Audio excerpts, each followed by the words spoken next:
Bonjour à tous et bienvenue dans cette nouvelle vidéo. On se retrouve aujourd'hui pour une vidéo point de croix et plus précisément une vidéo point compté. Donc je l'ai baptisé vidéo tuto, mais je ne considère pas ça comme étant vraiment un tuto, c'est plutôt comment faire dans ce type de situation. En fait, vous avez en point compté plusieurs types de points comptés. J'ouvre le sachet. Vous avez les points comptés sur toile. Avec une méthode pour débuter son point compté en partant du centre. D'ailleurs, quand vous avez un diagramme, le centre est précisé et vous partez du centre et ensuite vous partez vers un côté puis vers l'autre, etc. de façon à équilibrer. Et donc là, on va dire que c'est la méthode point compté classique, traditionnelle. Alors là, je n'ai pas de projet à vous présenter dans ce sens. Et ensuite, nous avons ce type de projet, donc très souvent c'est les marque-pages ou les petits projets, qui sont sur des toiles plus épaisses, plus rigides comme celle-ci. Donc c'est pas des toiles vraiment, c'est des toiles qui sont plastifiées ou gommées. Enfin, je sais pas c'est quoi la matière, mais bon, c'est moins souple et souvent le diagramme qu'on a ne possède pas le centre. Donc on peut partir de la méthode classique et définir soi-même son centre, redessiner son centre sur son diagramme, mais c'est un petit peu difficile parce que voyez-vous, si je plie, bah, c'est pas super précis, etc. Donc je voulais vous faire le tuto de, à partir de ce type de projet, comment dessiner, enfin comment préparer sa toile pour réaliser son projet.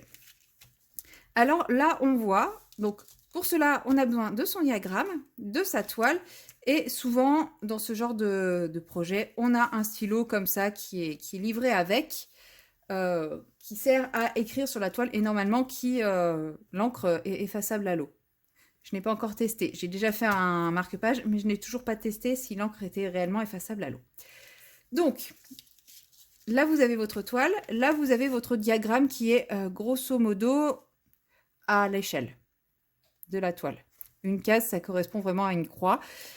Ce qui fait que vous voyez, votre toile est quand même beaucoup plus large que la zone à broder. Et là, vous voyez qu'elle est numérotée de de 10 en 10. Et il y a besoin de 30 croix sur 104. Voilà. Donc, le début de tout ça, pour cela, il faut également se munir d'une petite règle, c'est plus simple. Ça va être de définir combien nous avons de croix sur la largeur. Donc, une croix, c'est un espace entre deux trous, on est d'accord? Donc là, j'en ai un ici, un là, 2 là, 4, 5, 6, 7, 8, 9, 10, 11, 17, 18, 19, 24, 25, 26, 27, 28, 29, 30, 31, 32, 33, 34, 35, 36, 37, 38, 39, 40, 41, 42. Donc en tout, j'ai de quoi faire 42 croix. Il m'en faut 30, donc j'ai 12 croix de chaque côté, en trop. 12 divisé par 2, ça fait 6. Donc on reprend 1, 2, 3, 4, 5, 1, 2, 3, 4, 5 et 6. Donc mon bord sera ici, de ce côté-là. Et pareil de l'autre côté, 1, 2, 3, 4, 5 et 6. Et mon bord sera ici. Et normalement, si je compte bien entre mes deux traits, j'ai bien 30 cases. Donc là, ça fait une première croix, 2, 3, 4, 5, 6, 7, 8, 9, 10, 11, 12, 13, 14, 15, 16, 17, 18, 19, 20, 21, 22, 23, 24, 25, 26, 27, 28, 29, 30. Je pense que j'ai mal compté. Parce qu'à un moment, j'ai regardé, j'ai arrêté, je me suis déconcentrée. Donc 1, 2, 3, 4, 5, putain, 1, pardon pour le gros mot, 1, 2, 3, 4, 5, 6, 7, 8, 9, 10, 11, 12, 13, 14, 15, 16, 17, 18, 19, 20, 21, 22, 23, 24, 25, 26, 27, 28, 29 et 30. Donc là, on est bon. Donc, voilà. Là, j'ai ma partie centrale. Donc, je peux faire pareil en bas pour mieux me repérer. 1, 2, 3, 4, 5, 6. Voilà. Et 1, 2, 3, 4, 5 et 6. Et là, normalement, de toute façon, donc cette règle est un peu petite, je vais en prendre une plus grande. Normalement, si je décide de relier mes 2 traits, ça tombe juste.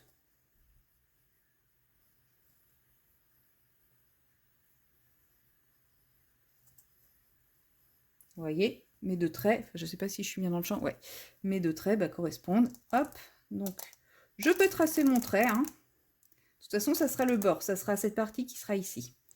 Donc je trace mon trait sur toute la longueur. Ça écrit pas très bien, mais c'est pas grave, on s'en fout. Ça reste quand même visible. Alors attention, c'est une encre qui bave. Si vous mettez les doigts dessus, vous allez en avoir plein les doigts. Il faut le savoir. Donc là, pareil. Je positionne ma règle et je viens tracer mon trait. J'ai pas besoin que mon trait soit très visible parce qu'il le sera quand même. Alors c'est pas ce qu'il y a de plus agréable. Et donc on a dit en hauteur il y a 104. Alors là c'est la partie un peu plus chiante. Donc on comptabilise exactement de la même façon en hauteur. Donc là je vais le faire hors caméra parce que me voir compter jusqu'à 104 etc. Je pense que ça va pas être hyper intéressant. Donc je vous mets en pause et je vous reprends après avoir compté. Alors voilà, je viens de calculer et j'ai donc 114 croix de haut sur ma trame, ce qui fait que je dois retirer 7 croix en haut et 7 croix, attendez, non, 5 croix en haut, 5 croix en bas, puisque j'ai besoin de 104 croix, j'ai donc 10 croix en trop. Donc pareil, 1, 2, 3, 4 et 5, donc ça fait ici, et en bas, 1, 2, 3, 4 et 5, et donc ici. Et pareil, je viens tracer tout simplement ma zone. Et donc, ça me donne ma marge. Là, pour le moment, j'ai juste tracé ma marge. À ce niveau-là,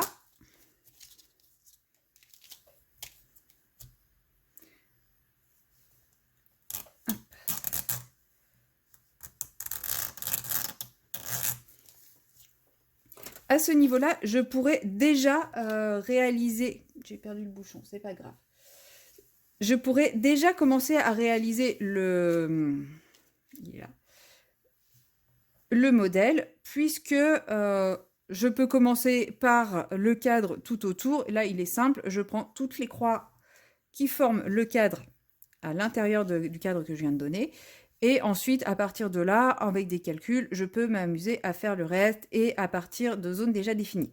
Maintenant, ça restera quand même un peu compliqué pour les chats parce qu'il faudra partir d'ici, etc. Donc, soit je pars comme ça parce que je préfère, soit je peux aussi marquer mes différents repères qui sont notés, donc le 10, le 20 et les repères verticaux. Donc, c'est pareil, là, 10, ça veut dire 10 croix. Donc, je repars sur 1, 2, 3, 4, 5, 6, 7, 8, 9, 10. Et normalement, j'ai mon premier repère ici. Là, ça doit, vous voyez, c'est pas tout à fait à l'échelle.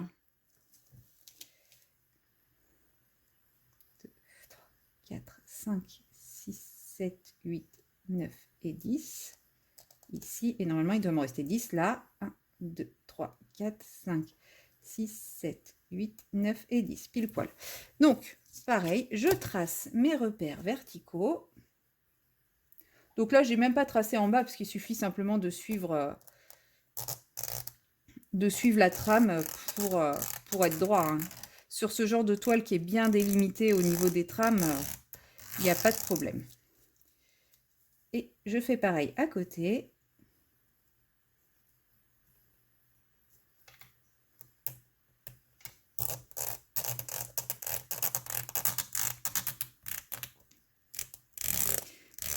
Et comme ça me permet aussi d'avoir des repères visuels pendant que je suis en train de broder. Parce que, mettons, si je suis rendue par là, je ne sais plus à quel niveau je dois être au niveau de ma toile. Ça me permet de me rendre compte, ah bah oui, je suis à 4 croix du 10, etc. C'est un peu plus visible que si j'avais fait que mon cadre. Et puis bah là, je fais pareil pour la partie verticale. Alors pour la partie verticale, bah pareil, je vous épargne le comptage pendant la vidéo. Voilà, une fois que j'ai terminé de faire l'intégralité de mon quadrillage, Je vois que bon bah j'ai la partie autour qui est ma marge, j'ai bien mes 4 petites dernières croix qui sont ici, que l'on retrouve ici, ainsi que mes différentes cases qui reprennent ceci, et je vais pouvoir débuter simplement ma broderie. Donc là j'ai 2 motifs différents puisque j'ai 2 toiles différentes pour faire 2 marque-pages ou pour en faire un seul avec 2 faces. Mais bon, moi je pars vraiment que c'est 2 projets différents, donc je vais me concentrer sur celui-ci en premier. Et donc voilà, j'ai mes petits repères pour réaliser ce marque-page là. Je vais laisser sécher mon encre car comme vous le voyez, on s'en met très vite plein les mains tant qu'elle n'est pas sèche. Donc avant de me mettre à broder et de faire des taches partout sur mes fils, je vais bien laisser sécher mon encre. Et je débuterai avec vous les premières croix de ce petit projet à la fin de cette vidéo. Et par rapport à si vous souhaitez débuter le point de croix, donc ça ce n'est pas la méthode universelle, ce n'est pas la méthode pour faire les, comment ça s'appelle? Pour faire les toiles, mais ça reste quand même utile de savoir dessiner son diagramme, enfin de savoir dessiner ses repères, etc. Même si c'est pas la méthode pour débuter lorsqu'on fait une toile. Mais ça, faire une toile, on y reviendra plutôt à la rentrée ou début d'automne. Une fois que j'aurai terminé mon marque-page, je débuterai avec vous une toile en point compté et je vous montrerai mes techniques pour bien débuter une toile en point compté, pour s'en sortir, pour pas se mélanger les pinceaux et tout ça. Mais on va commencer par quelque chose de beaucoup plus simple.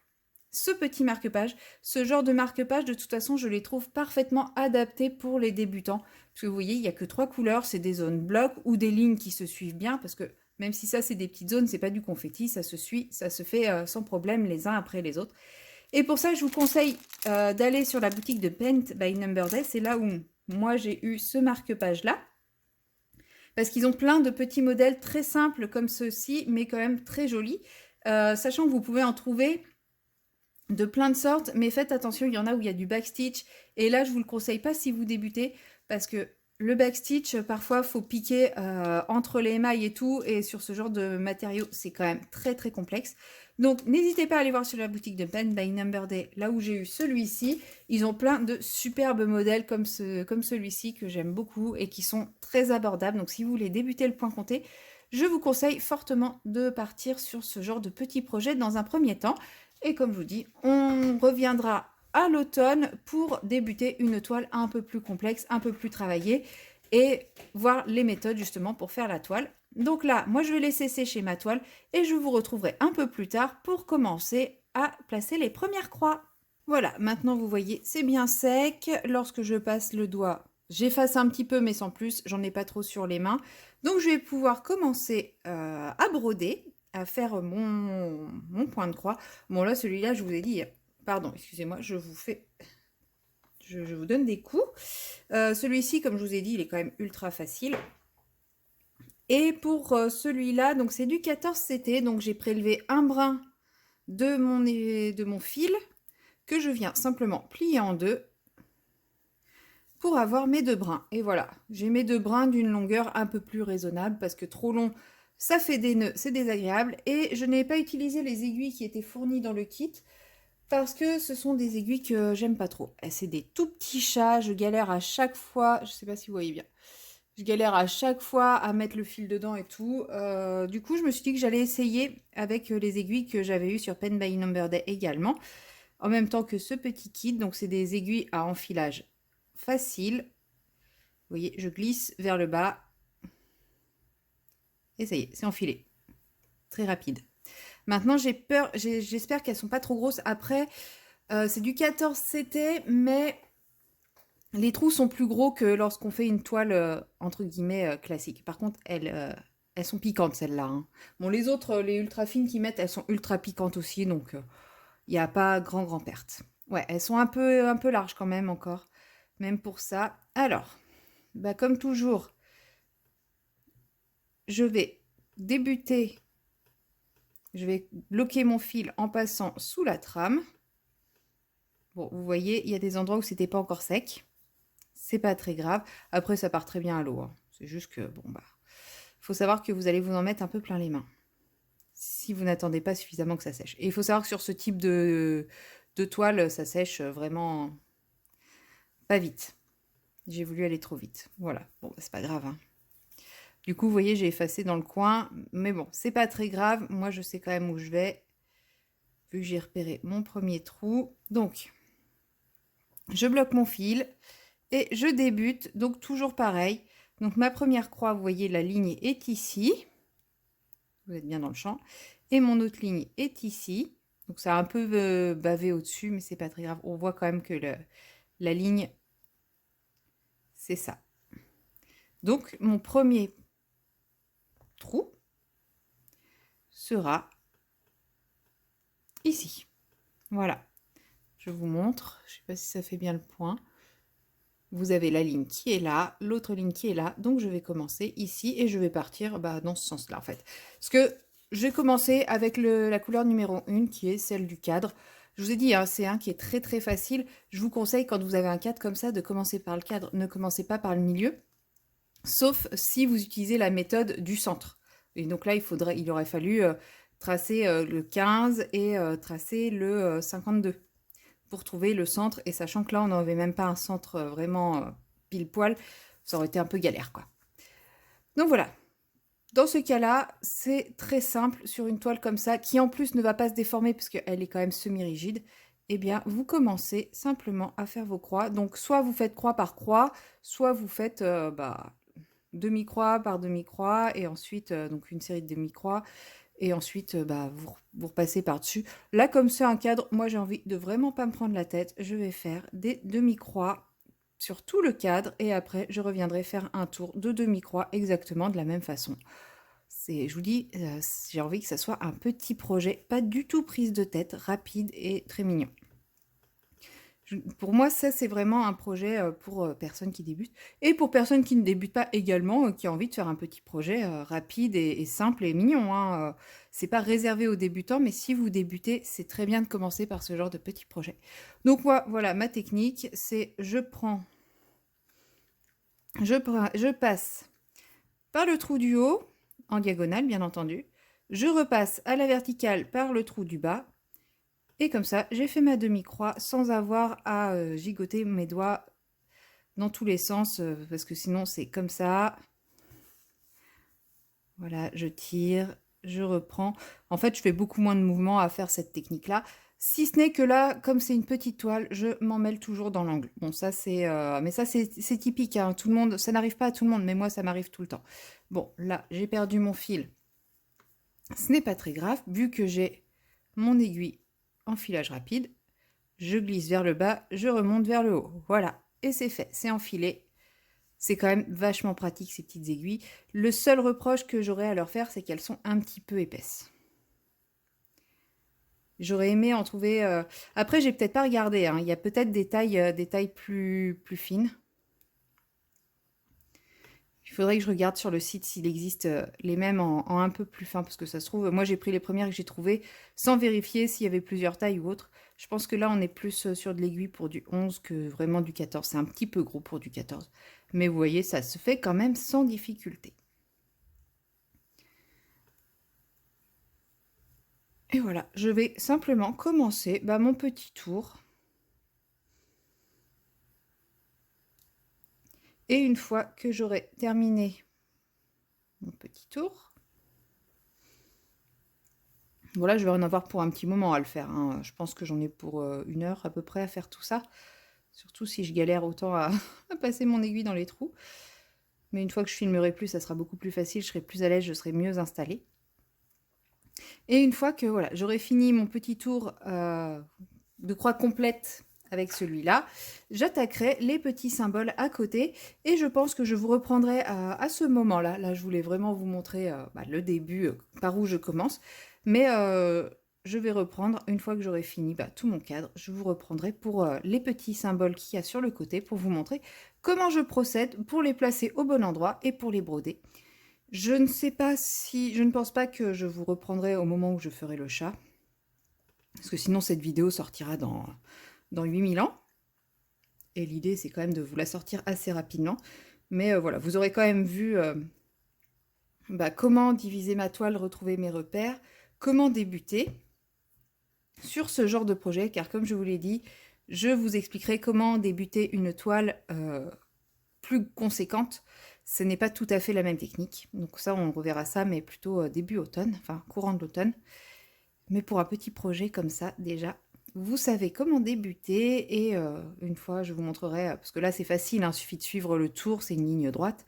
Je vous montrerai comment compter pour réaliser le symbole, une fois que j'aurai terminé tout mon petit tour. Et donc, je vous dis à plus tard, quand moi j'aurai terminé de faire mes petites croix, tout simplement. Et voilà, j'ai terminé le cadre, et comme vous pouvez le constater, il y a une petite erreur à laquelle je viens juste de m'en rendre compte après, bien entendu, avoir terminé le cadre, hein, sinon c'est pas drôle.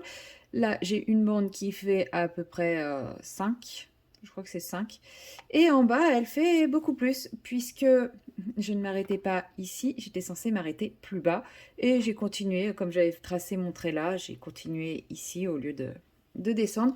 Donc il me manque les 4 dernières croix. Alors pour ce modèle-ci, c'est pas trop problématique, parce que vous voyez, les 4 dernières croix, c'est juste ces 3 petits traits.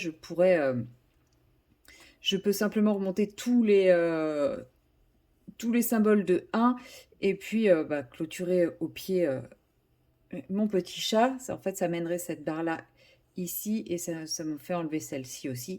C'est faisable. Après, ça sera un peu compliqué pour les calculs. Enfin, pas compliqué, mais pour qu'en plus je puisse vous le faire en exemple, ça va être plus prise de tête qu'autre chose. Et je me suis dit, c'est l'occasion de montrer une autre petite technique qui est très utile en point compté, puisque en vous, ça nous arrivera peut-être pas, mais moi, en point compté, je me trompe souvent. La preuve. Voilà, pourtant, c'était juste un cadre basique, bête et con. Mais bon, bref, je me suis trompée. Ce sont des choses qui arrivent. Donc, quand on se trompe, il y a un petit outil magique qui est celui-ci. Alors, souvent, il n'est pas fourni dans les kits. Mais ça coûte 3 fois rien, on peut le trouver un peu partout, hein, dans une mercerie, au supermarché, sur Amazon, sur Temu, sur où vous voulez. Où vous voulez. Bien sûr, ça coûtera un peu plus cher en supermarché que sur Temu, mais en supermarché, vous l'avez tout de suite.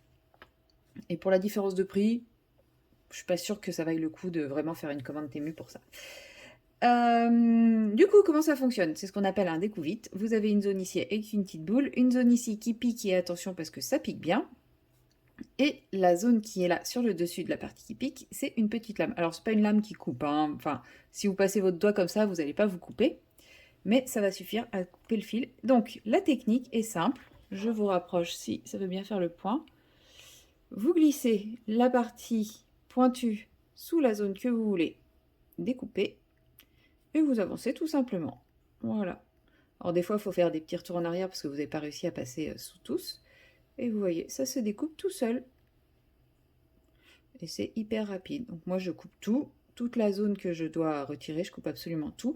Normalement, ça va pas s'effilocher autour, puisque comme vous avez tous vos points, ça doit être suffisamment serré pour maintenir les points. Mais de toute façon, quand vous reprendrez les autres points, normalement, ça devrait réussir à les contenir. Donc voilà, petit à petit, on défait tous les points qu'on a fait, tous les points qu'on a fait en erreur.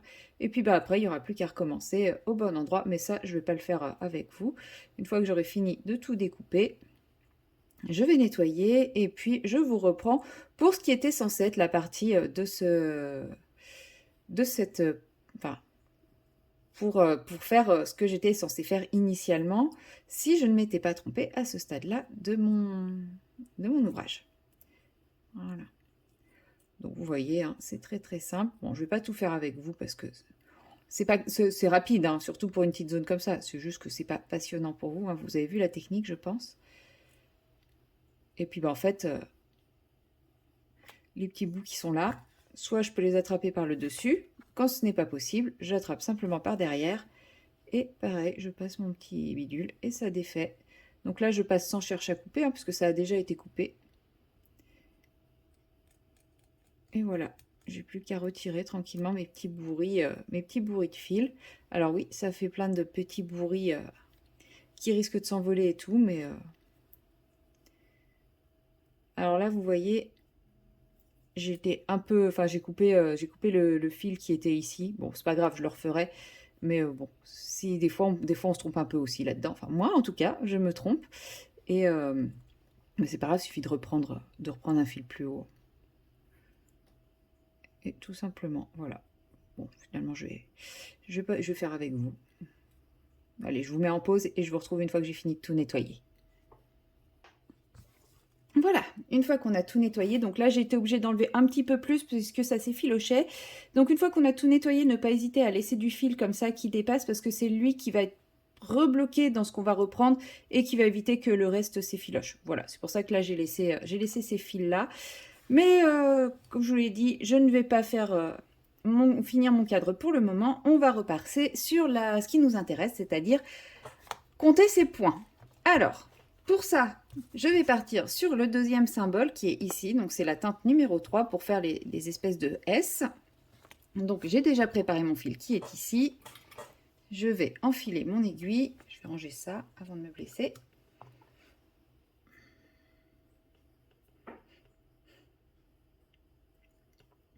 Hop. Oui, je n'ai plus mon aiguille à enfilage facile, je l'ai perdue. Donc, j'ai pris ce que j'avais sous la main, c'est-à-dire l'aiguille du kit.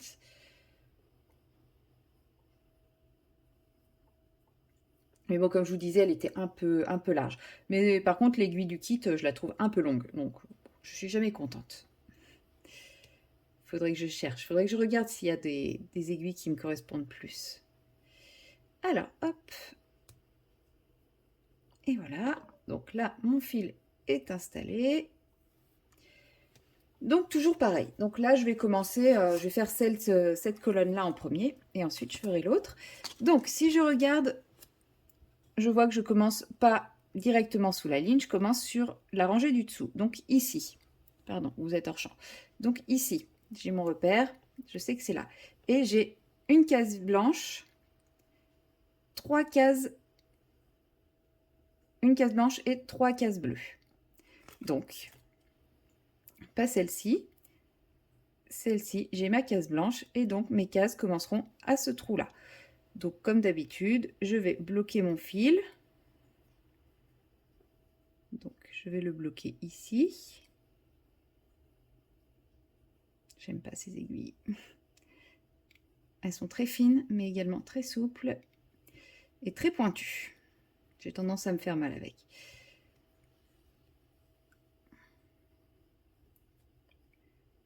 Donc voilà, je bloque mon fil et je repars sur le premier point. Donc là, je vois que mon symbole, enfin le dessin que je vais faire, c'est un S. Donc idéalement, j'aurais pu commencer par celui-ci et ensuite faire mes croix une à une en partant comme ça et en montant.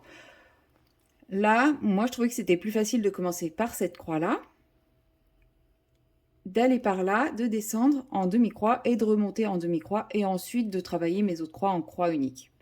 Et encore, c'est pas dit parce qu'une fois ici, je pense que je vais faire ça et ensuite je vais redescendre. Comme ça me permettra de juste tirer un petit peu mon fil pour reprendre ici et refaire le même symbole, etc. Plutôt que de couper mon fil ici, arrêter mon fil, repartir, etc. Les deux sont tout à fait possibles. Après, c'est à soi de s'organiser comme on veut. Donc on peut soit débuter vraiment ici et partir faire son symbole complet en croix unique, une par une, soit trouver des bidouilles pour tirer le minimum de fil sans avoir à le couper systématiquement. Et moi, comme je suis un peu feignasse, c'est ce que je fais. Donc, on a dit, j'ai ma première croix qui débute à cet endroit-là. Et ensuite, je fais 3. Donc là, comme je vous ai dit, moi, je pars sur 3 demi-croix puisque je vais faire toute la fin de mon... Elle est où mon aiguille? Elle est là. Tac.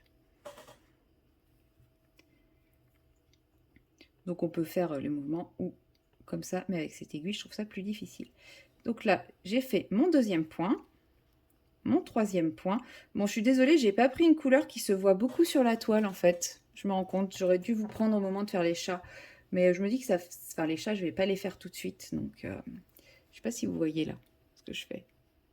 Ouais, si vous voyez à peu près. Et donc, une fois que j'ai fait mes 3 points vers la droite, j'ai 2 points, parce que celui-ci est déjà fait, donc 2 points vers le bas. Et donc, je pars faire mes 2 points vers le bas.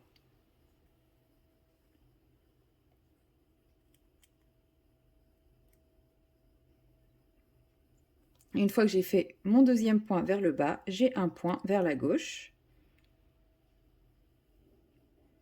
Donc, je fais mon point vers la gauche. Et comme là, je vais revenir à mon point de départ, je peux fermer ma croix.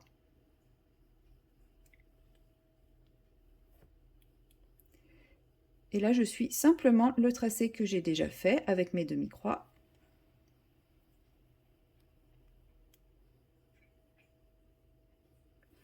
Pour revenir à mon point de départ. Jusqu'ici. Bon, de toute façon, jusqu'ici, tout va bien, mais en même temps, avec ce modèle, tout devrait bien aller normalement. Je dis bien normalement, parce que moi, je suis capable de me tromper, hein, bien entendu. J'ai bien réussi à me tromper pour le cadre, tout est envisageable. Voilà.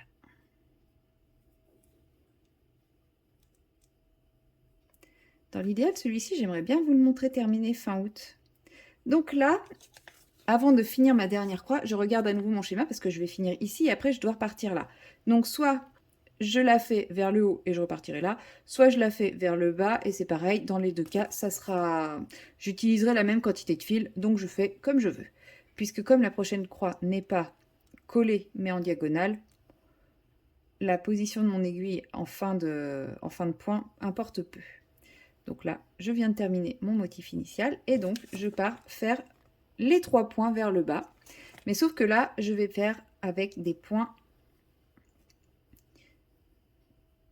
complets à chaque fois. Donc, comme j'ai terminé en haut, je peux venir piquer sur la même ligne ici. Je fais ma diagonale et je ferme mon point. Et du coup, j'ai vu que j'en avais 3 à faire, donc c'est parti pour 3. Donc là, comme je termine ici, je suis obligée de venir repiquer en bas pour garder mon point dans la même direction.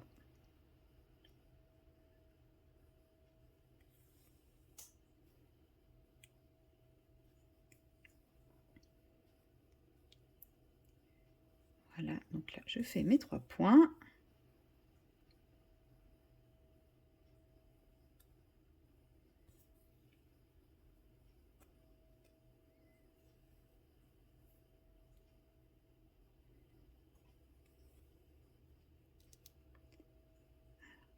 Une fois que j'ai fait mon 3e point, voilà, qui se terminera donc, il va me servir à ça aussi, ceci. Il se termine ici, du coup, mon 3e point. Je vais pouvoir partir vers le bas pour faire ma croix comme ça, et ensuite comme ça, et ainsi de suite. Donc, 3 points en diagonale.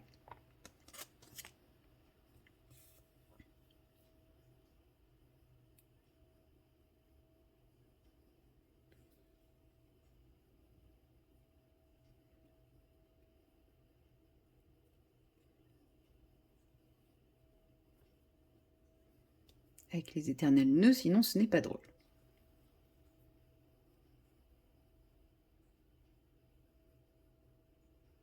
J'espère que vous voyez quand même quelque chose, parce que ouais, c'est vrai que j'ai pas un fil qui est très contrasté. Hein.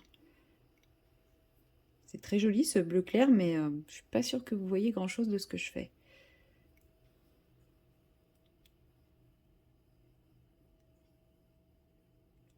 Au pire, si vous voyez pas bien, vous n'hésitez pas à me dire, je vous referai une petite vidéo avec les chats, qui seront beaucoup plus contrastés. Je vous referai une petite vidéo explicative qui sortira pas sur un mercredi, qui sera une petite vidéo bonus, où vous pourrez mieux voir ce que je fais, parce que là, c'est vrai que je me rends compte que on voit pas grand-chose du tout. Hein. Je suis très près de la caméra, du coup, mais... Donc là, j'ai fait mes 3 points en diagonale. Donc les 3 points qui sont ici, 1, 2 et 3. Et du coup, je remarque qu'il faut que je fasse 2 points vers le bas maintenant. Donc, comme je me suis arrêtée ici, il faut que je parte piquer en diagonale ici pour faire ma croix.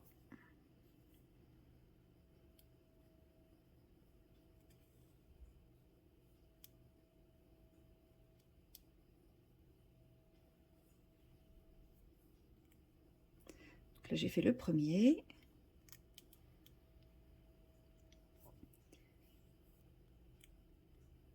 Et ensuite le deuxième. Donc là, c'est un motif ultra simple. Donc là, motif ultra simple, il faut que je réfléchisse à où je vais arrêter mon point. Donc, je suis rendue ici. Donc, j'ai fait ma diagonale du bas vers le haut. Donc, soit je ressors ici et j'arrive ici, soit je ressors ici et j'arrive ici. Donc, au final, comme le point suivant est en diagonale, ça pose pas de problème. Dans tous les cas, je ferai qu'un trait par là ou un trait par là. Donc, dans ce cas-là, c'est pareil. Il n'y a à nouveau pas besoin de trop réfléchir. Mais à chaque changement de direction, avant de terminer son point, c'est bien de se poser la question de où mon aiguille doit-elle ressortir pour être le plus proche possible du prochain point, quoi, du début du prochain point. Parce que l'idée n'est pas de tirer ses fils au maximum, hein, puisque la quantité de fils que l'on possède est quand même limitée. Alors, oui, si c'est bon. Et donc là, je fais 3 points vers la gauche, ce qui devrait nous ramener au bord. Cela, je l'ai fait complet, à part le dernier.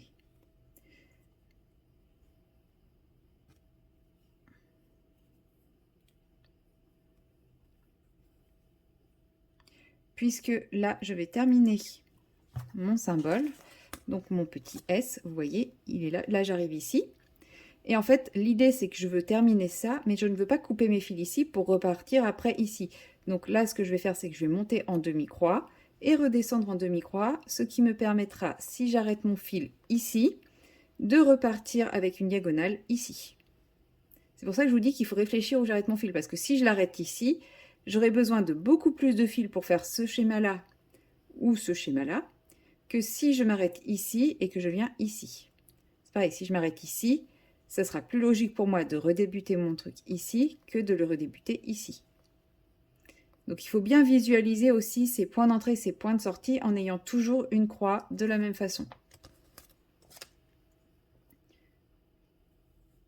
Donc, on disait, je prends mon fil. Je fais une demi-croix. Ensuite, j'ai 2 demi-croix vers le haut et une demi-croix vers la droite.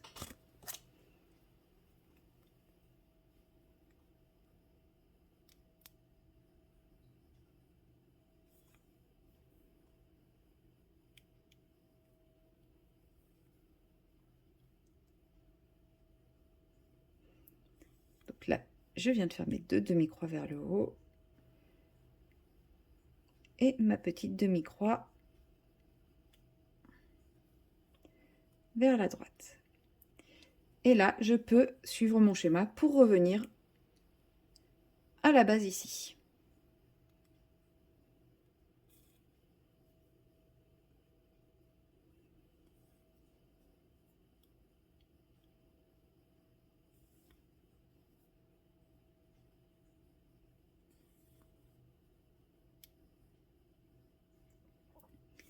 Et donc, comme je vous disais, là, je fais bien attention à terminer mon point vers le bas et non vers le haut. Et ainsi, j'ai terminé mon premier symbole. Donc, je vais me positionner pour le deuxième symbole. Donc, je saute comme je suis ici. Je me suis arrêtée sur ce point-là. Pardon, vous êtes hors champ. Et moi, je veux le débuter ici. Donc, je viens prendre un point en diagonale par rapport à ma sortie. Donc, je viens commencer mon point ici. Et comme tout à l'heure, je reprends exactement le même schéma. Donc, je vais faire mes 3 points vers la droite, mes 2 points vers le bas, mon point vers la gauche et revenir, enfin mes demi-points. Et ensuite, revenir fermer mes points pour après faire la descente de mon S en point fermé à chaque fois, remonter en demi-point et redescendre pour fermer. Voilà. Et ainsi de suite, sur toute la hauteur, je vais répéter ce schéma à chaque fois, tout simplement. Et après, une fois que j'aurai fait ce côté-là et que j'aurai fait l'autre côté, je pourrai attaquer les chats en partant en faisant des comptes exactement de la même façon. Et hop, je vais bloquer mon aiguille là. Et je vais vous montrer par exemple pour les chats, une fois que j'aurai fait tout ça, qu'est-ce qui sera le plus facile pour moi pour calculer ou débuter et pour que ça soit après assez logique à faire. Je pense qu'une fois que j'aurai fait cette colonne-là et cette colonne-là, je ne repartirai pas, pardon, vous êtes hors champ. Donc quand j'aurai fait cette colonne-là et cette colonne-là avec ces symboles-là, je ne repartirai pas par là. Pourquoi? Parce que je pourrais partir par la pointe de ses oreilles, c'est facile, ou par ses moustaches. Mais bon, les moustaches, elles vont être un peu galères à faire parce que je vais partir. Enfin, voilà. Je pense que je vais simplement commencer par ici. Je vais faire une ligne horizontale. Je vais revenir, je vais repartir, ligne horizontale, horizontale, horizontale, horizontale, etc., etc., etc., jusqu'à arriver à peu près à ce niveau-là. Et c'est là où ça va un petit peu se compliquer, il va falloir choisir. Et je pense qu'après, j'irai faire la tête et les moustaches. Et ensuite, je reprendrai tout simplement mes lignes horizontales. Là, je ferai la queue en point, donc toute cette partie-là de la queue en point unique. Cette partie-là en demi-point avec un retour. Je ferai cette partie-là en demi-point avec le retour. Point unique, point unique, point unique. Et je pense qu'après, j'essaierai de repartir par là. Donc possiblement, j'irai peut-être faire... si mon fil n'est pas fini, je pense pas que je vais le couper. Je vais essayer de faire de moyen une descente de fil comment ça s'appelle, de points, de façon à me mettre sur les pieds. Et après, repartir sur des horizontales, tout simplement. Il faut essayer vraiment de simplifier son schéma pour voir quel est le mouvement qui va être le plus facile à faire et le plus facile pour compter ses points. Là, ça va être facile si je fais des horizontales. Là, je vois que j'ai 7 points. Que là, j'en ai 3, 3, 3, 3, 3, 3, 3, 3, 5, 5, 5, 7, 7, 7, 7, 8, etc., etc. Alors que si un coup, si j'avais commencé par les moustaches, je fais 2 points, 1 point, 4 points, 2 points, 4 points. Enfin voilà, c'est compliqué alors que il faut vraiment essayer de se simplifier au maximum le décompte des points. Là, c'est un truc simple, donc je ne me prends pas la tête, mais sur des choses beaucoup plus compliquées, on peut aussi faire des petits chiffres pour noter combien il y en a de points à suivre, etc. Ça peut être pratique. Voilà, donc moi je vais continuer cette zone tranquillement. Je ne pense pas faire les chats dans cette vidéo parce que ça va me mettre trop de temps et la vidéo mettra trop de temps à sortir. Si jamais mes explications ne sont pas assez claires sur les S, enfin sur cette partie-là, ou que vous ne voyez pas bien, n'hésitez pas à me le dire en commentaire. Dans ces cas-là, je vous referai une partie explicative sur le comptage des points, sur comment organiser ces points en points comptés sur les chats si jamais je les ai pas finis. Sinon, tant pis, je débuterai celle-là pour vous faire la vidéo. Et puis, moi, je vous dis à très bientôt dans une prochaine vidéo. Bye bye!